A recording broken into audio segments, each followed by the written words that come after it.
comenzar por saludar y agradecer al doctor Carlos Alaimo, a mi ex alumno, apreciado alumno Carlos Moreno, que está hoy en versión final.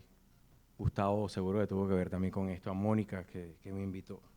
Saludar también, por supuesto, al buen amigo, a quien respeto profundamente, al alcalde Luis Caldera, a Nemesio, excelente amigo.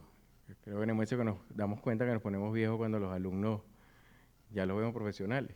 Esto, me hiciste acordar que ahora en el mes de noviembre se cumplen 23 años que tú fuiste mi jurado en mi concurso de ingreso en la Universidad del Zulia. Y me siento más viejo cuando veo a Rubia, que fue alumna mía, y la veo ya por ahí está también. Quiero además saludar a mi amigo en la diferencia, y siempre lo subrayo, el decano de la Facultad de Economía, Iván Cañizales, buen amigo en eso, en la diferencia. Estos son los amigos que se valoran, los amigos con los que uno siempre coincide y no se discute, la amistad siempre es entredicho, siempre es interesante cuando discutimos con los amigos. Y por supuesto por ahí veo también a mi otro buen amigo y compañero en la Facultad de Humanidades, en la Escuela de Comunicación, Miguel Ángel Campo. Saludos. Yo debo comenzar diciendo que no sé tanto el doctor Alaimo, pero sí estoy seguro que mi alumno Carlos y Gustavo saben algo que voy a decir y con lo que voy a comenzar. Yo soy un polemista por naturaleza y soy vehemente. Acepté la invitación precisamente para generar un espacio de polémica, comenzando por una confrontación frontal con la idea de desarrollo sustentable. Javier Birdó, ese gran, extraordinario sociólogo, construyó un concepto hace años que habla del hábitus como un mecanismo a través del cual se justifican las formas de dominación y de control. Creo que la idea de desarrollo sustentable es una forma de construcción semántica y concreta para justificar mecanismos de distribución de la riqueza, mecanismos de desigualdad. El doctor Alaimo señalaba algo que me permite a mí, con todo el respeto, doctor, en la diferencia, insisto, ejemplificar esta circunstancia. Señalaba muy bien cómo La Guajira en la década de los 70 y los 80, recordaba él, incluso hasta inicio de los 90, tenía una gran actividad económica. Pero yo quiero darle otro dato interesante que usted lo debe recordar. En ese momento, 70, 80, 90, La Guajira estaba entre los 10 municipios más pobres de América Latina. Entonces, ahí hay una profunda contradicción, extraordinaria contradicción. Un municipio con una gran potencialidad económica que lo manifestaba en esas condiciones, con una población sumida en condiciones de pobreza y de exclusión terrible. Y ahí señaló algo que indicaba mi buen amigo el alcalde Luis Caldera, y es el esfuerzo de disminuir las formas de contraste, las formas de explotación que estaban vigentes y que tiene que ver con una política que sigue siendo, yo todavía lo sostengo, a pesar de esos esfuerzos, creo que sigue siendo deficitaria, sin lugar a dudas.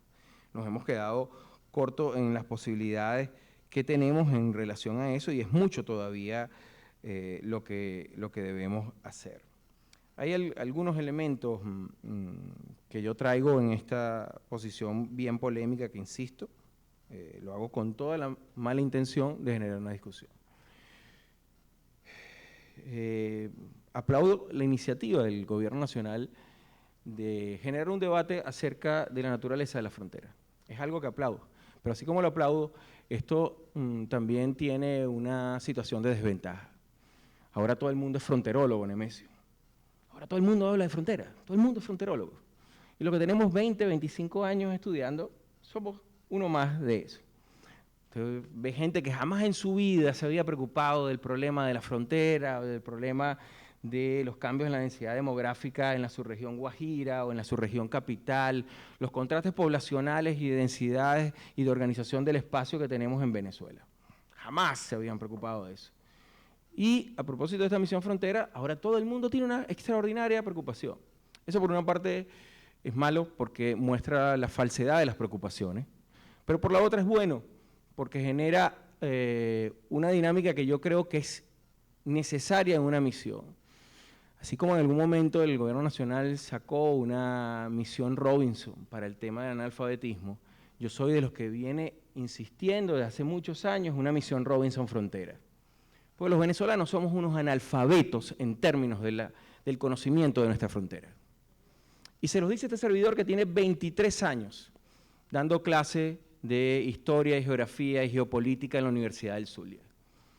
Todos mis estudiantes, los que han sido míos, Carlos creo que no fue en Geopolítica, sino en Sistemas, fuiste tú, Carlos, creo, Historia. Ya no, Geopolítica. Ajá.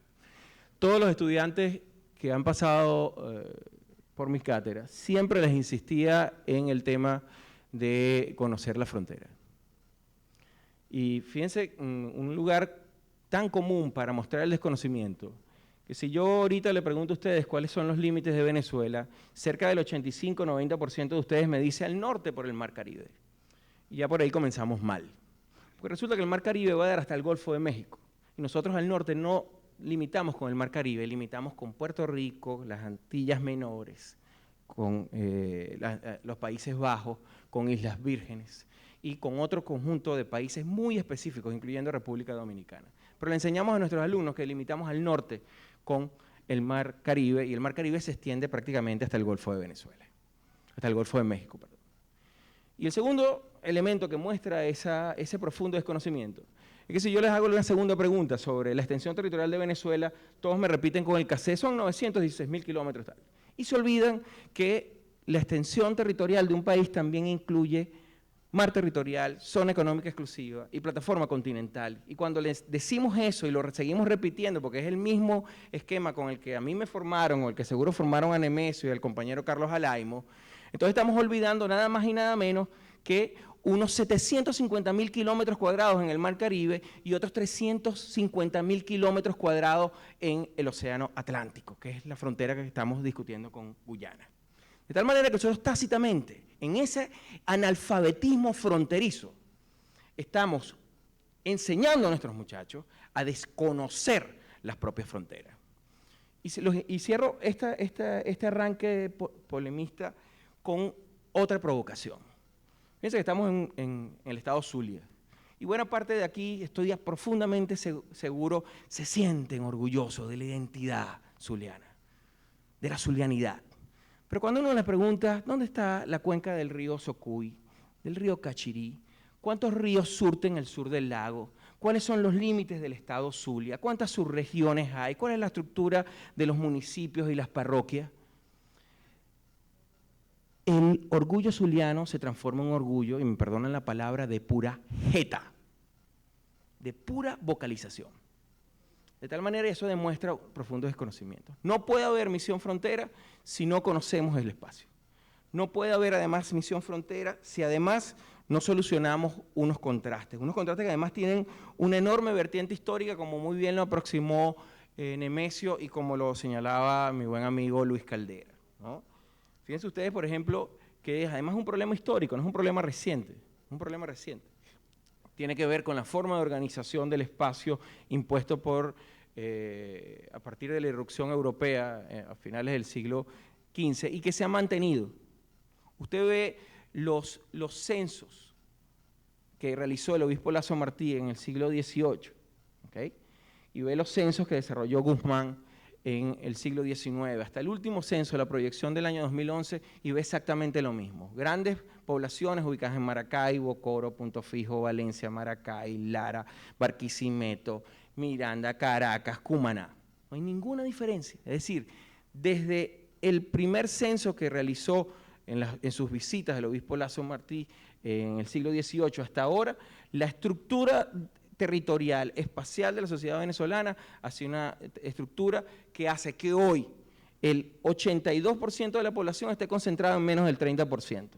Y en ese menos del 30% del territorio hay el problema de que tenemos menos del 30% de fuentes de agua potable y menos del 35% de tierras cultivables.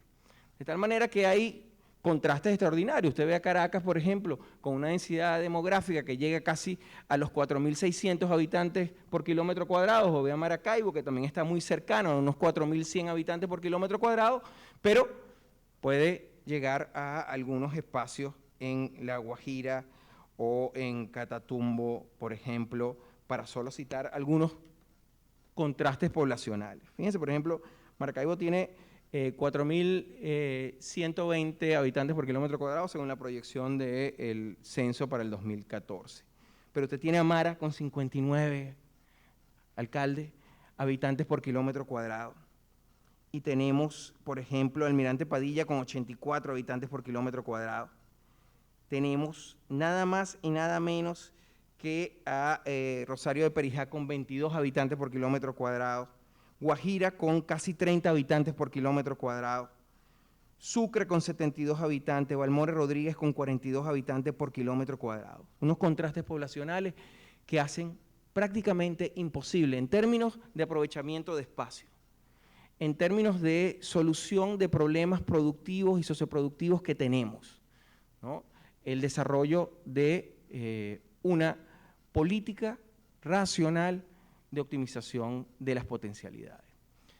El gobierno del presidente Chávez lanzó en el año 2007 una discusión que por la propia coyuntura en la que fue planteada, los venezolanos no tuvimos la seriedad de entender la necesidad de discutir ese punto, que es el planteamiento de una geometría del poder, que además no es un planteamiento de Chávez, es un planteamiento proveniente de la Escuela de Geografía Social francesa, que viene discutiendo una reorganización del espacio desde otra perspectiva geográfica.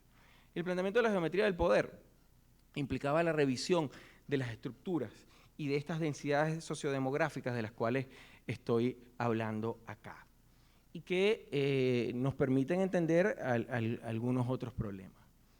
No puede haber diseño de una política de fronteras, de una política de paz, si efectivamente, tal como lo ha señalado contundentemente la discusión que tuvimos en el Banco Central de Venezuela, no se incorpora a esas comunidades y no se piensa además la frontera en términos de sus diferencialidades.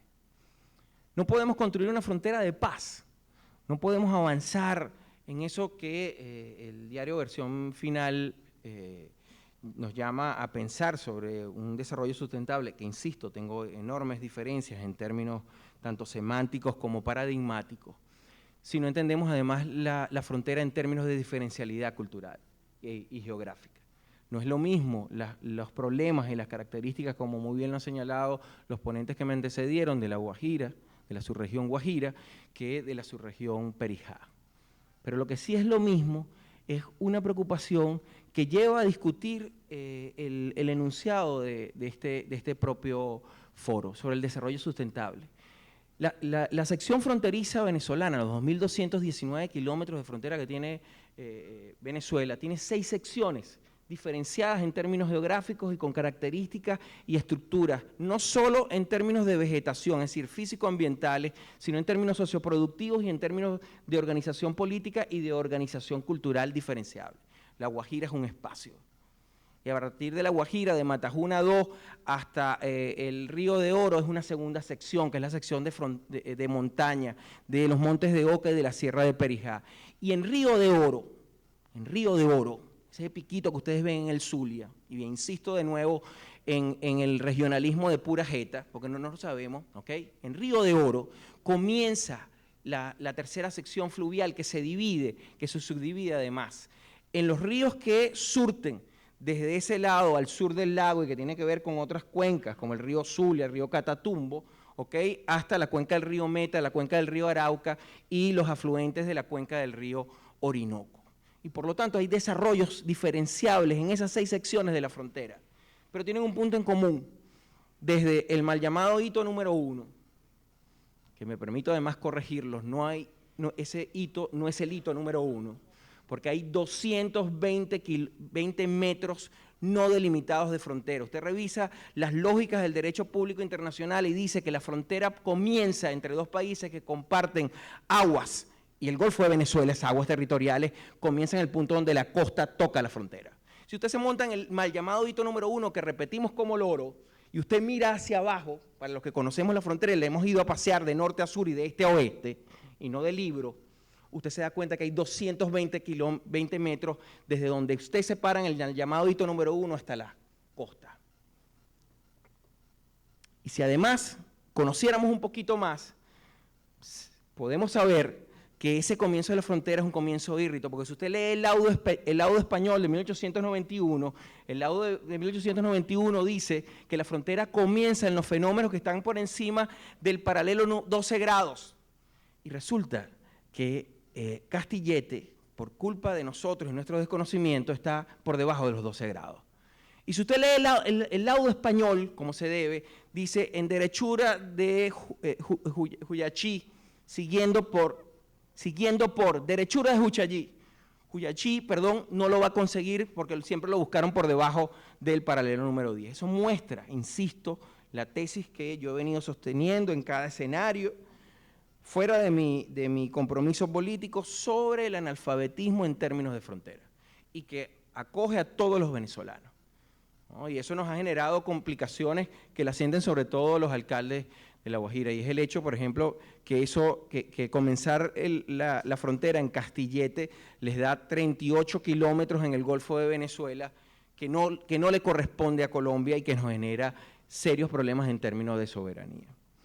Por lo tanto, continuando, y ya para concluir este acto de provocación, creo que se hacen necesarias varias cosas. Uno, insisto, no es posible una misión frontera de paz si no repensamos en términos de ocupación un territorio. No puedes asegurar la paz en un territorio con contrastes tan notorios en términos de densidad poblacional. Dos, eso implica, en el caso de La Guajira, implica un esfuerzo mayor en términos de mejorar las condiciones de los compañeros guayú, que son los defensores naturales de ese espacio, y yo lo reivindico. Y reivindico aquí un error que a mi modo de ver, y se lo manifestaba a mi buen amigo el general Izquierdo, quien dirige la misión Fronteras, con quien espero reunirme mañana en Caracas, el error de pensar todavía en contramedida de lo que dice la Constitución de la República Bolivariana de Venezuela, que el problema de la frontera sigue siendo un problema exclusivamente militar. Acojámonos a lo que dice la Constitución, que señala que el término de seguridad y defensa es un término de corresponsabilidad. No podemos seguir pensando en una militarización de la frontera como una respuesta y una opción a los problemas que la propia lógica de construcción de los estados liberales colombiano y venezolano son los creadores. Porque los guayú tienen más de 8.000 años transitando ahí y no eran contrabandistas. Los hacemos nosotros contrabandistas cuando creamos un espacio artificial y pretende el Alijuna controlar artificialmente una dinámica de intercambio que es propia de esas comunidades. Y eso hay que decirlo con todos los puntos sobre las IES. Con todos los puntos sobre las IES, y asumir la crítica de lo que significa en términos políticos, incluso. En términos políticos. Y por lo tanto, pensar entonces en una misión de frontera significa, en el caso de La Guajira, pensar en una reocupación. Y pensar en una reocupación pasa, como muy bien lo señalaba el alcalde, claramente, cada día lo respeto más, alcalde, solucionar el problema del agua, solucionar el problema de la vialidad, el sistema de la producción. Y yo quiero terminar, y con esto sí, para acogerme y permitirle al compañero Alejandro López que pueda desarrollar su ponencia antes que todo el mundo se vaya a almorzar. Algo que dice mi buen amigo Luzbi Portillo, con el que tenemos casi 26 años estudiando el tema de frontera en el Zulia. Uno de los grandes problemas que ha surgido acá, y lo señaló, insisto, Luis, lo señaló Nemesio, seguro lo señalarán otros ponentes, el problema del agua. Y el problema del agua en el Zulia tiene que ver con las cuencas. Y con esa mala idea del desarrollo sustentable, de explotar las cuencas, de deforestar los ríos, porque hay un principio ecológico muy básico. No hay bosques, no hay ríos. No hay ríos, no hay agua. No hay agua, no hay vida. Por lo tanto, si queremos solucionar el problema del agua, conservemos las cuencas, Cachirí, Socuy, Limón, Guasare. Acabemos con la propuesta del carbón, que nos está matando y que está generando tantos problemas, y el alcalde lo sabe muy bien en términos de enfermedades respiratorias, el puerto de transbordo que tiene, y que está contaminando, tengo información de los buenos amigos de la Facultad de Ciencia, con metales preciados, las aguas del Brillante, por ejemplo, y que no nos mantenemos callados, y sigue siendo una propuesta bandera de la gobernación que, a mi modo de ver, es un terrible error. Aquí hay que auspiciar, por lo tanto, el tema. Y estoy totalmente de acuerdo, las aguas subterráneas, los acuíferos son importantes, pero no podemos tener acuíferos si no conservamos las cuencas. Y entonces, este gobierno regional, que se vanagloria de los parques ecológicos, explota las cuencas del Cachirí, del Guasare, del río Limón. Y por lo tanto hay una profunda contradicción entre decirse o pretender ser ecosocialista y la realidad que está implícita. Insisto, no, si no hay bosques, no hay agua, no hay ríos. Si no hay ríos, no hay agua. Y si no hay agua, no hay vida. Muchas gracias.